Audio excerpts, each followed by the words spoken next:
say. One first is I'd like to thank George and Julie for inviting me, and for also to many of the IPinCH members who I've gotten to know over the last 3 days. It's been really amazing to actually talk to a lot of you about your research, and it's a great, I feel really energized by the conference, even though I'm having a bad hair day. I mean, that doesn't matter. So, and then the second thing that's going on is my husband actually, I asked him to pack my bag because I was running late, and he grabbed the clothes that were set for the Goodwill. So if you recognize me, it's because I'm wearing a similar outfit each day. But the other thing I wanted to say too is this project is in its infancy. It's as you know, I'm a mini fellow, which that means is it's a small grant to look at a particular case study.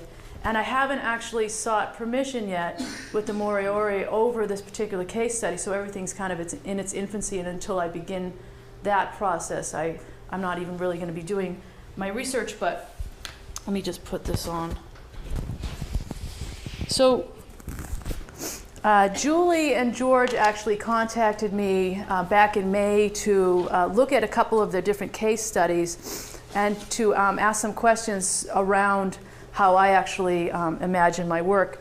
So my work is on the sociopolitics of heritage, and particularly looking at expert knowledge around issues of cultural landscapes. And I think cultural landscapes are interesting as heritage because you see that interface between, especially looking at it from expert knowledge, the interfaces between cultural heritage and environmental heritage.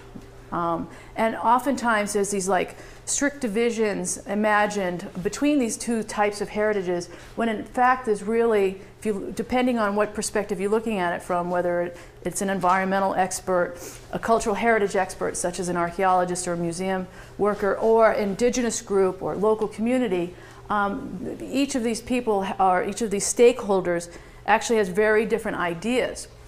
And the problem is that, no, not necessarily the problem, but the things I'm working through within that sociopolitics of heritage is trying to understand how these different epistemologies, how we know what we know about particular cultural landscapes, is interfering or intersecting with how these lands are managed. So I was brought in to look at one of the different particular case studies, and so what I'm going to be working through is looking at and bringing in this idea of environmental heritage and how that's intersecting. So with permission from the Moriori, and possibly the Ainu, I'm not sure, I was also possibly going to look at the Penobscot, but that's kind of in its infancy at this point, is I'm going to be problematizing and looking through and trying to understand where environmental heritages are kind of intersecting with that. And the goal of that is to develop a working bibliography as well as kind of a position paper to understand whether or not this particular type of heritage and who's involved in that. So for the Moriori, well, let me go back just a moment further. If we bring in the other stakeholders in that, especially around issues of environmental heritage, what we see then is how these heritage experts really comprise a global network of scientists, policy experts, and indigenous groups who are really the ones that are front and center on initiating and pushing through and moving through many of our policy ideas. So they're leading voices in conservation, in heritage industry, and really the ones that are kind of basically setting the tone and giving political legitimacy to a lot of the kinds of different issues. And I think the Moriori case study, with their permission, would be interesting to look at because of their work with the Department of Conservation, who's also setting a lot of policy within their work. So again, looking at the sociopolitics of heritage. A second kind of component is this, is I just recently started a postdoc at Stanford, and my position there is in the Stanford Archaeology Center and also the Woods Institute for the Environment. The Stanford Archaeology Center is being run by Lynn Meskel, and I'm sure a lot of you, how many people here know Lynn? Yeah, she's also part of the IPinCH team here, and Lynn is really down there really trying to initiate pushing our ideas of archaeological heritage and trying to understand heritage in its more global and social political context.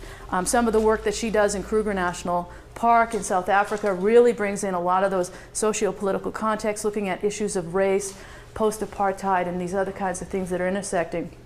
And I'm at a kind of a unique position to be having access to not only the Archaeology Center, but as well as some of these leading members who are really out setting policy at Stanford. So what I'm hoping to do on another level too is to kind of create, not to overuse that term, to create synergies not only between those two centers, but as well as synergies between the Woods Institute and IPinCH members here. So one of the ideas is also getting some funding to bring possibly some IPinCH people down to Stanford for a mini conference. I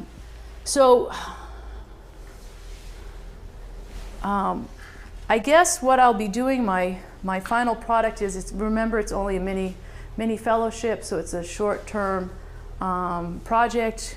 Will be to create the working bibliography, do the case studies, and I'm also thinking of possibly visiting New Zealand. I'll be going there to doing some research in another context, going out and then actually going on the ground and looking at some of this research.